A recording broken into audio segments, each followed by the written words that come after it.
Diana, princess, wife, and mother. Everything revolved around William and Harry. A role that was both her destiny and her greatest achievement. Diana completely changed royal motherhood. Completely turned it on its head. But Diana was from a broken home. Diana was brought up in a very unhappy household. It was cold, it was miserable. And the odds were stacked against this shy nanny right from the start. Married into a family first shackled by tradition, with a husband ill-prepared for fatherhood. Charles was basically brought up by nannies. A princess who was never afraid to break royal protocol. She was setting the standards for her children. Desperately trying to provide a normal childhood to two extraordinary boys. Diana always wanted them to have a normal as upbringing as possible. As her marriage unraveled on the world stage, she fought to protect her children from the press. I hope you can find it in your hearts to understand and to give me the time and space that has been lacking in recent years. How did Diana create a revolution in royal motherhood? We examine the secrets behind her unique parenting style and ask how her sons have learned to live with the tragedy of her loss.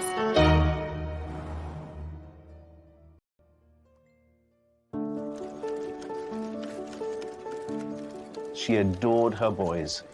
She'd come in the door and she'd say, "Where are my boys? What are my boys doing?"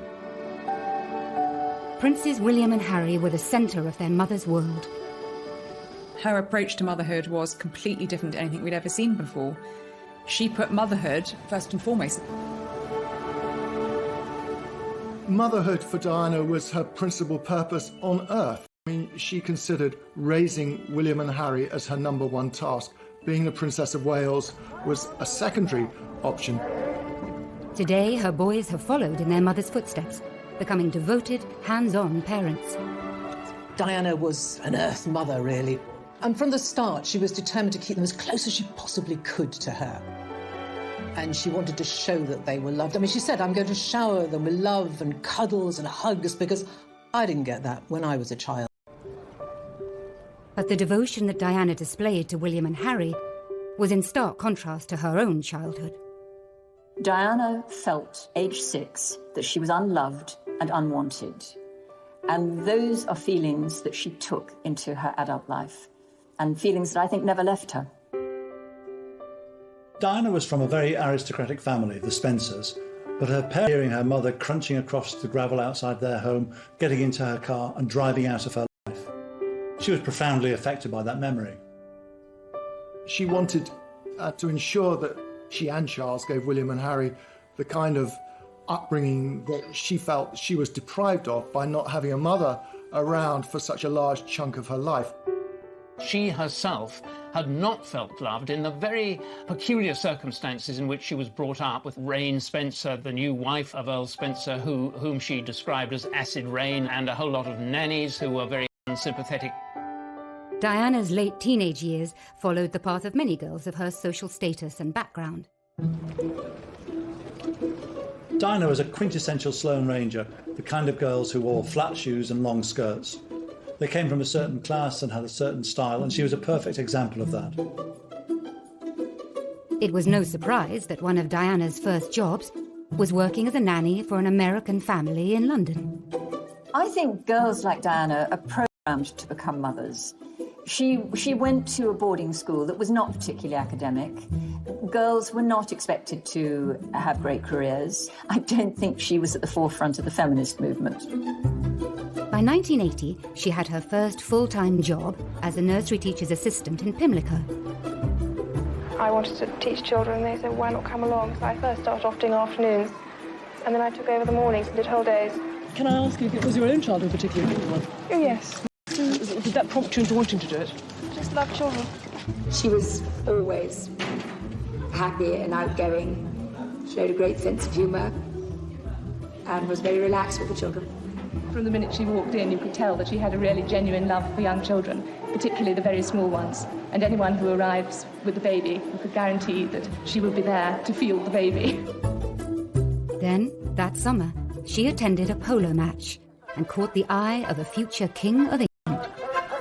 When Charles first met Diana, she had seemed to be absolutely perfect. She seemed to love the countryside. She was a funny, easy, carefree girl who seemed to love Charles, love everything that he loved, and just be simple, uncomplicated.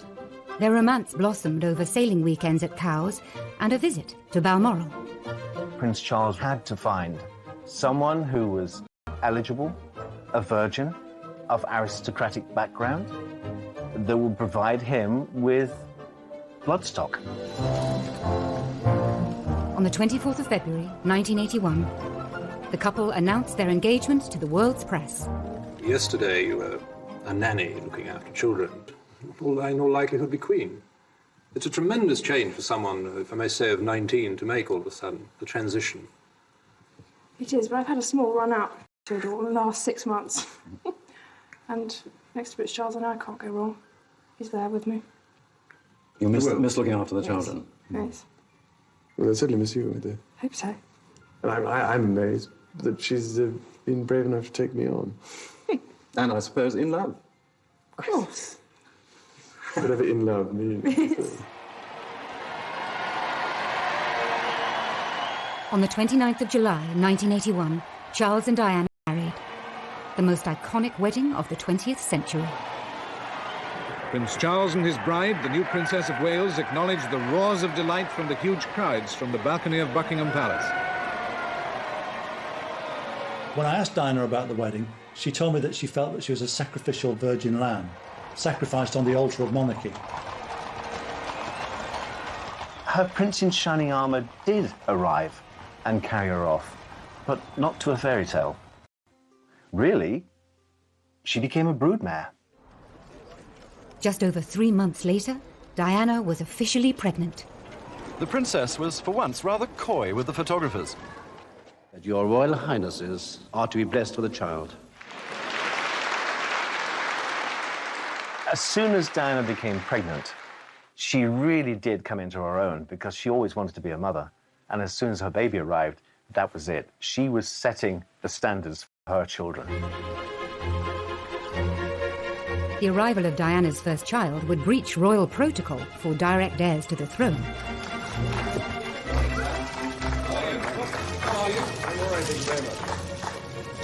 Diana was the first to give birth in a hospital. I mean, that was unusual at the time. But this was the beginning of change within the royal family. I mean, Diana, from the start, was doing things in her own way, and that was a different way. The Queen. The moment the crowd were waiting for. He smiled and waved to them. They cheered back. The Queen had given birth at Buckingham Palace, and that was considered the norm in those days. This was a surprise for the royal family when the royal surgeon was told that he wasn't to deliver the baby, and someone else would. 1-0 to Diana. Diana had broken the rules and won. But she was soon to discover that being a royal mother would become a series of battles that would ultimately end in all-out war.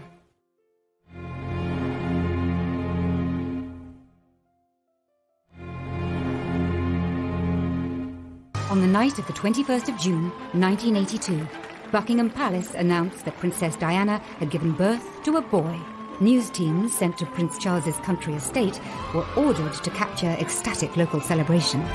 In Gloucestershire, and celebrated in their way. Dear Princess Diana and Prince Charles, congratulations on the birth of your new baby. Her number one job was to produce an heir to the throne, and if possible, a boy. And that's precisely what she did. They were both very, very happy when their son was born. You know, that was a real boost. Charles could not have been happier. Charles and Diana's new baby was now second in line to the throne. They have been singing Well Done, Charlie, let's have another one. On the programme of events. Bloody hell, give us a chance. Have you thought of a name yet, sir? Have you thought of a name yet? Yeah, we thought of one or two. Is the princess well? Any bit of an argument about it.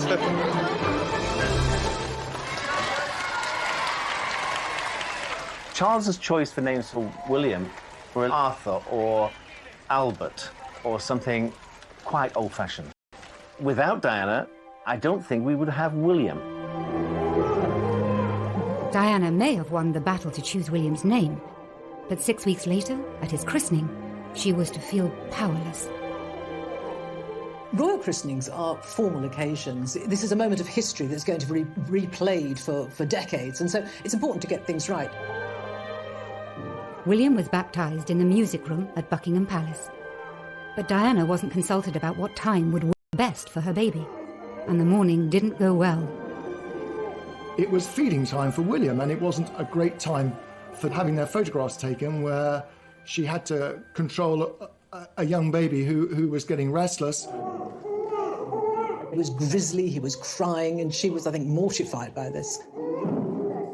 It was difficult for Diana. It looks excruciatingly embarrassing. She's really flushed. And Diana and Charles are just trying to make William stop crying. So it didn't look a very relaxed occasion, I must say. She famously put her finger in his mouth to stop him crying. I mean, it was a brilliant piece of enterprise by Diana. But yes, later she claimed that she felt sort of an extra from that whole scene, that it was much more about the royal family and presenting an image to the world than the welfare of William. In her eyes, the royals put duty first and childcare second. With Princess Diana, it was always going to be the other way around. Diana's next tussle with tradition came when she insisted on taking a 9-month-old William on a royal tour. Once Diana became a mother, she did take control of her own destiny. She insisted that William went on tour with them to Australia. Diana caused a huge sensation in Australia when she and Charles went there, taking William for their first official tour. William was just beginning to crawl, so he was about 9 months old. Diana completely changed royal motherhood, completely turned it on its head. She put motherhood before monarchy, and that was not traditionally what had happened for generations of royal mothers and women. Ladies and gentlemen, this evening I couldn't possibly stand here and speak without mentioning our small son, William. I hope that his presence here has helped to provide that family feeling, which I know my wife and I feel is so important. For Charles, Diana's hands-on approach to mothering was worlds apart from his own upbringing. Charles really didn't have an ideal role model as a family, because his mother, though I'm sure the Queen loved him very much, was away working for so much of his young life. I think he was only 4 when his parents went off on a 6-month tour of the Commonwealth, and he was left with the grandparents and with the nannies. From Lime Street to Euston, where the Queen with Princess Margaret and Prince Charles were waiting. Charles came to greet his mother after her return from a long tour abroad. And it was as though he was part of a delegation meeting the Queen, instead of being her son, whom she hadn't seen for such a long time. So rather than kissing him and hugging him and showing human emotion, the Queen felt that she had to shake hands with him. And in a way, that's who the royal family are. They don't show their emotions in public. Both the Queen and the Queen Mother came from a very different world. In a world where children were pushed away into the royal nursery and brought up by someone else, and they were just brought out at certain times. Prince Charles and Princess Anne famously had a life up in the royal nursery, so very rarely did the Queen see them. They'd be brought down at tea time. A tartan rug will be spread on the floor with a few toys, and children are placed very nicely so that Granny can have 5 minutes with them. Diana broke the royal mould in the sense that she dispensed, to some extent, with the whole nanny state. She tucked them up. She was the very model of a modern mummy. Prince of Wales decided to provoke some action, first with a handkerchief and assorted noises. Charles was keen to demonstrate his desire to be a domesticated dad. In the early days, Diana and Charles really enjoyed things like bath time with William. Diana admired the fact that Prince Charles spent a lot of time with his son. Charles understood the need to love. He did love. He understood the need to be secure. But again, I just don't think he didn't have the role models. Gotta get all Charles' special saying we handled it well.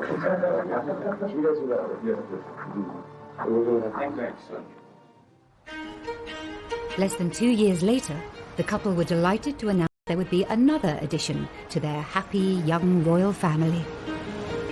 The Prince and Princess of Wales were at their London home, Kensington Palace, when the announcement was made. Within an hour, a crowd of well-wishers had gathered. I'm absolutely thrilled. I think it's wonderful.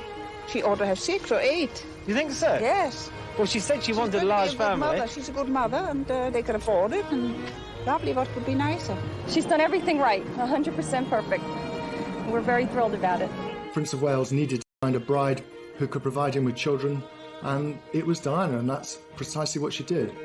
The House of Windsor was secure. Like any father, Prince Charles was keen to introduce his two sons to each other at the first opportunity. And so it was that Prince William was led by the hand back to the room where he was born 2 years ago. William, of course, was excited about seeing his mother again, unaware and uncaring that he was also to visit the new third in line to the throne. Prince Harry was born on the 15th of September, 1984. The tiny bundle in the white shawl was receiving his first sights and sounds of the outside world, but from the glimpse we saw of him, it appeared he was fast asleep. The princess looked happy, relaxed, and well recovered from her labour. But the birth of a second son would prove to be the high watermark for Charles and Diana's relationship. During her pregnancy with Prince Harry, Diana told me that she's had the happiest time with Prince Charles. But the shutters went down after the birth of Prince Harry. Prince Charles said, oh, it's a boy. He wanted a girl, and he had red hair, so he was a Spencer. She said that something in her snapped after Harry's birth. Diana was a very, very complex character, and I think she was a very damaged character. And in common with many people who have the sort of damage that she has, they can present a very, very normal and happy front door. Things can be very different. She was an absolute superstar. But what Charles saw, and the people who lived in their household saw, was something very different. Over the next few years, Diana's deteriorating mental health would coincide with Charles's new affair, with his first love, Camilla Parker Bowles. We were an unhappy organization. We were keeping a lot of secrets. We were conscious that at the heart of what we were doing was this deceit. And that had a corrosive effect on relations. It had a pretty corrosive effect on the way we delivered the royal engagements that we did. They were all pretty good, but I used to think how much better they could be if the effort we were putting into concealing the truth were actually put into the day-to-day royal business. William and Harry were kept away from the underlying issues within the royal household. Despite the ordinariness, if you like, of William and Harry's childhood, there were huge numbers of staff. I mean, Diana liked having people to take care of her, as does Charles. So there were nannies and all sorts of aides and assistants who could spirit the children off and entertain them. In those formative years, they were unaware of the difficulties that their parents were going through. And I suppose in that sense, they were quite privileged because there were people like me, the team that I had, the other members of the household staff, that were able to be part of this entertaining group that gave them laughter, certainly. Diana always encouraged her children to call all her staff by their first name. She saw everybody within the household as an integral part of that family. And thus enabled William and Harry not to be distanced from them, not to be sort of completely isolated. They had the completely free roam of the palace, and I think that's a good sign. But by the late 80s, cracks in the marriage were wider than ever. Diana always told me that she and Charles, whatever their differences, tried never to row in front of or because of the boys. And I do think they tried to be good parents in that way. I honestly don't think Harry ever really knew quite how bad things were between his parents. William certainly did. Diana herself talked about William passing tissues under the bathroom because, he heard his mother crying because of what was going on in the marriage. And him declaring that he wanted to be, when he grew up, he wanted to be a policeman so he could take care of mummy. I mean, enchanting sort of anecdotal evidence but nevertheless, it was evidence that William was aware that something wasn't quite right. I think William and Harry were protected during this time because they were away at school. I'm sure it's parents on the outside world, and William and Harry were no different. The Princess of Wales was in better form. She sprinted past the other mums to finish a close second. But for all the best intentions of protective grown-ups, William and Harry's childhood innocence would soon be shattered. Within a couple of years, their parents would be openly fighting it out in the full public glare, in what became known as the War of the Waleses.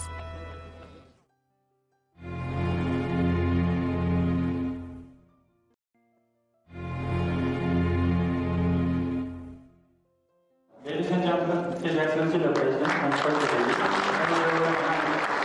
In 1992, Charles and Diana toured India and Korea. It proved to be a PR disaster. Diana appeared to be reveling in revealing the cracks in her marriage, with missed kisses, isolated photo calls, and moments of misery. In the UK, a series of newspaper stories had created a tabloid feeding frenzy. The scene is now set for a major circulation war between the tabloid newspapers. At the very centre, once again, the private lives of the Prince and Princess of Wales. Now the boys were older, more aware. The breakdown of their parents' marriage could no longer be hidden from them. It was very difficult for William and Harry to have to listen to their parents' marriage disintegrating in public. It must have been a nightmare for them. The Queen was forced to step in, and by the end of the year, the boys' parents decided to formally split. The separation was announced by the then Prime Minister John Major. It was a very defining moment for the entire world to see. It is announced from Buckingham Palace that, with regret, the Prince and Princess of Wales have decided to separate. Their Royal Highnesses have no plans to divorce, and their constitutional positions are unaffected. This decision has been reached amicably, and they will both continue to participate fully in the upbringing of their children. I think the boys were very unhappy and sad when they separated, but they knew it was coming. I mean, Diana told them, and Charles spoke to them too, about what was going to happen. So during the week, the boys would still be in their same bedrooms at Kensington Palace, and every weekend they would then go to Highgrove for the weekend anyway, and that sort of routine carried on.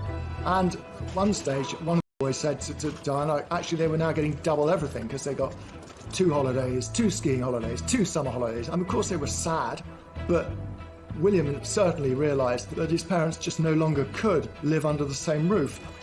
I think Harry said he didn't see enough of either of his parents because they were constantly shuttling between the two, aren't exposed to. It definitely affected them very deeply. Aware of the public and private pain that her boys were exposed to, Diana then made a shock announcement, inspired in part by her desire to give more time to her children, away from the spotlight. When I started my public life 12 years ago, I understood the media might be interested in what I did. Clearly, Diana had snapped at that point, feeling that the media were intruding on her privacy, but more importantly, on the privacy of her children. But I was not aware of how overwhelming that attention would become, in a manner that's been hard to bear. She felt if she retired from public life, it would give her breathing space. Time to be with William and Harry, time to repair her relationship with them. I hope you can find it in your hearts to understand and to give me the time and space that has been lacking in recent years. Of course, her focus was going to be very much on the boys. I mean, I think she wanted to be around more to perhaps to talk to them, to help them if they wanted it, to discuss their lives. My first priority will continue to be our children, William and Harry, who deserve as much love and care and attention as I am able to give, as well as an appreciation of the tradition into which they were born. A month after her separation from their father, Diana treated William and Harry to a surprise holiday on a remote Caribbean island. We arrived on the island of Nevis, free of the press for 2 days. She was there with 2 friends of hers that had their children. She'd sort of, picked up 2 roaming children within the hotel and said, come and play with my sons. They were the same age group. She became the Pied Piper of Nevis for a while, just gathering in these people for this small plantation inn. I've always said that this holiday with Diana's friends was probably one of the best holidays that she'd actually had. This is a rare glimpse of the real Diana, seen here with 8-year-old Harry, now removed from the restraints of royal protocol and hidden from the gaze of the press. Diana is free to be the fun-loving, hands-on mum. This was a new chapter for Diana as a mother. She and Charles were now modern co-parents, sharing the duty of raising their sons. They got very used very quickly to devoted to their father as they were to their mother. I mean, Charles gave them wonderful holidays. They loved being with the rest of the royal family and doing all those things they did. Now that she was on her own, Diana sometimes treated William and Harry more like confidants than sons. She treated them as equals. And in many ways, they were adults before they should have been. Because of the trauma they've been through in their lifetime, they grew up very quickly. Diana was a very, very loving mother. There is no doubt about that. But I do think that she perhaps shared too much of her personal problems with them. They were children, and I think it's very difficult for a child to see a parent's raw emotions. William once very shrewdly observed about being with Diana that there's always a crisis with Mummy and things are much calmer with Papa. Yet there was one area of her life that Diana was determined to keep private from her sons. I think Diana would have trodden very carefully when she was introducing new men into the boys' lives. I think that was always uppermost in her mind. And I think many of her relationships were secret. She tended to conduct these relationships when the boys were away at school. She was very conscious that it would be difficult for William and Harry if there was a strange man around the house. And that actually didn't happen very often. 1 or 2 called in when the boys were there, but she treated it in a fairly light-hearted way, and the children didn't get confused by it. But when a new woman came into her sons' lives, Diana was anything but light-hearted. In 1993, Charles hired Tiggy Legg Burke as a nanny to the boys. The relationship between former royal nanny Alexandra Legg Burke, or Tiggy as she's better known, and the Princess of Wales has been the source of much speculation ever since she first appeared in royal circles. Diana was said to have resented her high-profile role as Girl Friday mother figure to Princes William and Harry. Diana accused Legg Burke of falling pregnant with Charles's child and was furious with the nanny for allegedly smoking constantly in front of the boys.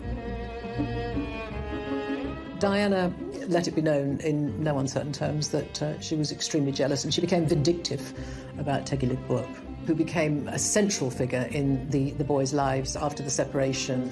They really got on so well with Tiggy, but for Diana, it must have been hard. She knew that they were out and about enjoying themselves, hugging, sharing with another woman. A possessive Diana was determined. When it came time for William to go to public school, she bucked the royal tradition of sending royal sons to Gordonston in Scotland, insisting on nearby Eton instead. That schooling gave William the opportunity to spend time with his schoolmates at their home, and, virtually every other day that during term time, his schoolmates were invited back to Kensington Palace. Eton is the perfect choice of school for a royal child, really, because the Queen at Windsor Castle is just across the river, and William and Harry did both go and visit the Queen and their grandfather and have tea with them, or they knew people. They were comfortable there. It was the right choice, I think. But just as life seemed to be settling for the boys, a new round of public warfare broke out between their parents. Then there were the television programmes. This time, the headlines were of their own making and took the War of the Waleses to a whole new level. First, Charles was interrogated into confessing his infidelity by Jonathan Dimbleby on ITV. Did you try to be faithful and honourable to your wife when you took on the vow of marriage? Yes, absolutely. And you were? Yes. Until it became irretrievably broken down. Then Diana rubbed salt into old wounds a year later, when Martin Bashir made the scoop of the century on BBC One's Panorama. Do you think Mrs. Parker Bowles was a factor in the breakdown of your marriage? Well, there were 3 of us in this marriage, so it was a bit crowded.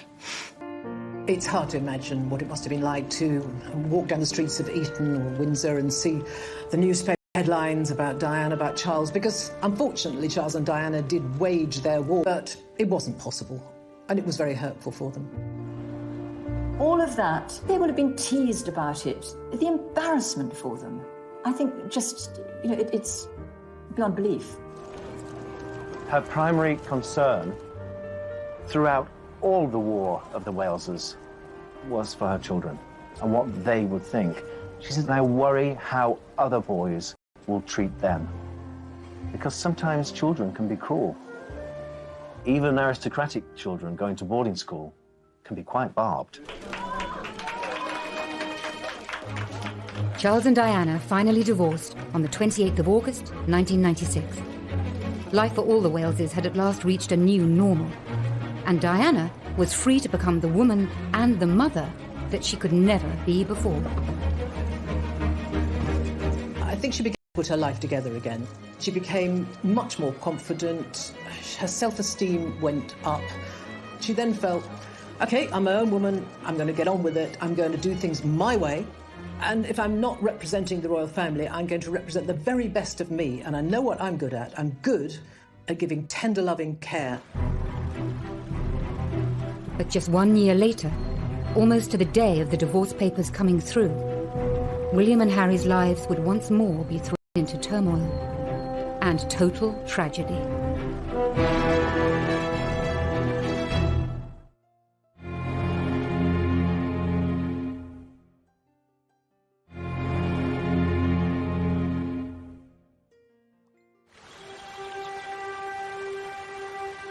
On the 30th of August, 1997, a 15-year-old William and a 12-year-old Harry were enjoying the annual summer break with their father at Balmoral.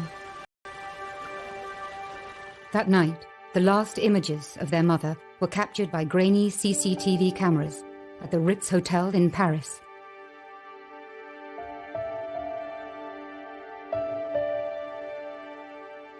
Imagine what it's like being a fairly young boy and your mother dies very, very suddenly, very, very dramatically.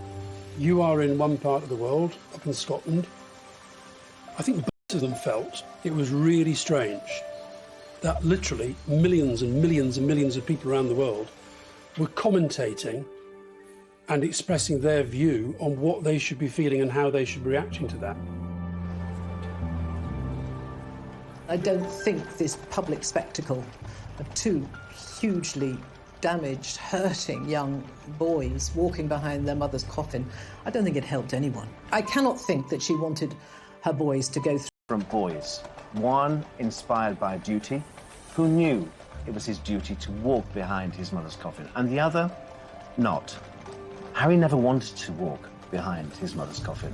Not until the very last minute did he feel that pang of guilt that he should, and support his brother.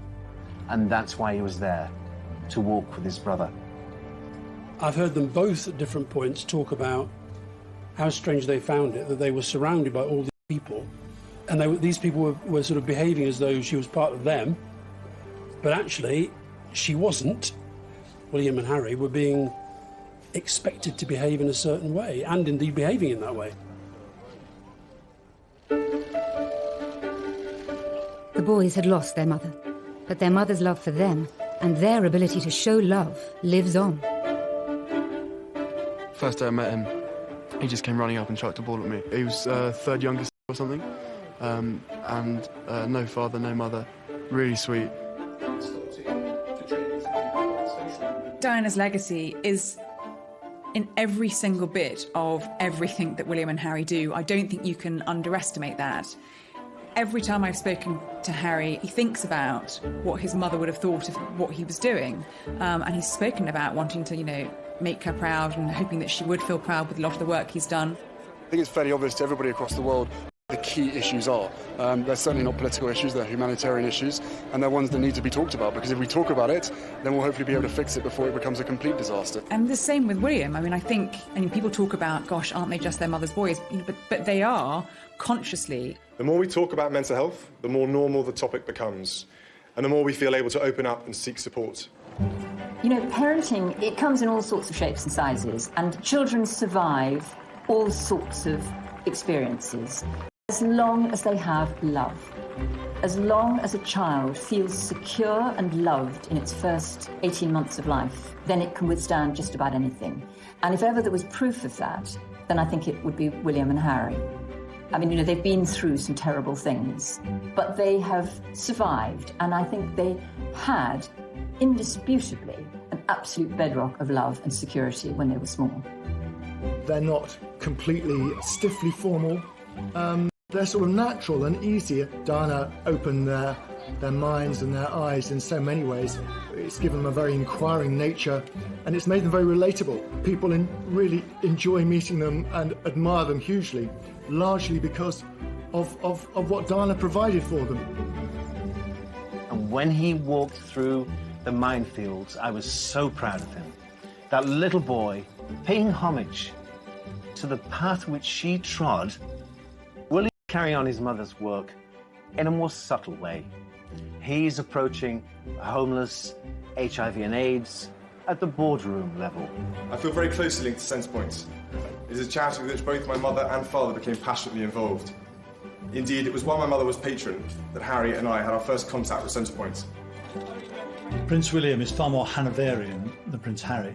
He's shown himself to be wiser and been prepared to accept what's happened and moved on. And I don't think that Prince Harry has really moved on from the traumas that he's faced in his life. You see in William, sometimes the way he will sit and listen to people in a meeting or a conversation or an event. And it's literally like looking at Diana. Reflections of Diana can even be seen in her son's different choice of wife. Diana knew what William's future held. She knew that she was preparing him to be king one day. Kate is the most perfect support and consort for a king. So I think she would be very pleased with Kate. The one thing she did say, certainly to William, was about the woman he married should first and foremost be a friend. Why did she say that? Well, she felt that she never got to know the Prince of Wales. Harry is a much freer personality with a freer life ahead of him, and Meghan is perfect for that. Diana always said from a very early age there was a very rebellious streak in her, very independent, very feminist. There are parallels, obviously, between the way Diana decided that the media attention, the way of life was too much for her, and the way Harry and Meghan have chosen to quit as senior members of the royal family, even more dramatic. And I think that Harry is replicating his mother's footsteps there and saying that it isn't the way of life for me. I think Meghan is the one who has possibly taken an objective view and given Harry a way out that he was looking for before Meghan, but hadn't conceived possible. Now, both princes have children of their own. As parents, they seem to be very aware of the psychology behind their upbringing. Prince Harry can't get let go of Archie. He seems to be besotted. It's ironic, isn't it, that Princess Diana, who had a troubled childhood, and Prince Charles, who's complained of distant parenting, have brought up two kids, William and Harry, who are both triumphs of parenting.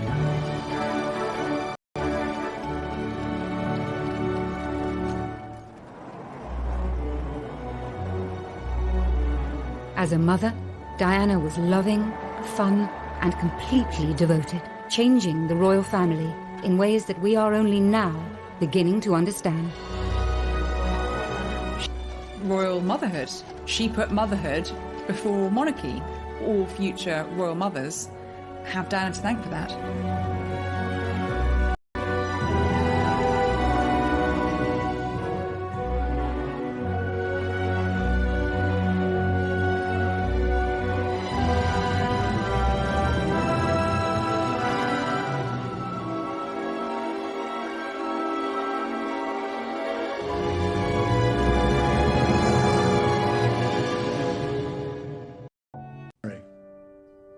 She wanted to ensure that she and Charles gave William and Harry the kind of upbringing that she felt she was deprived of by not having a mother around for such a large chunk of her life.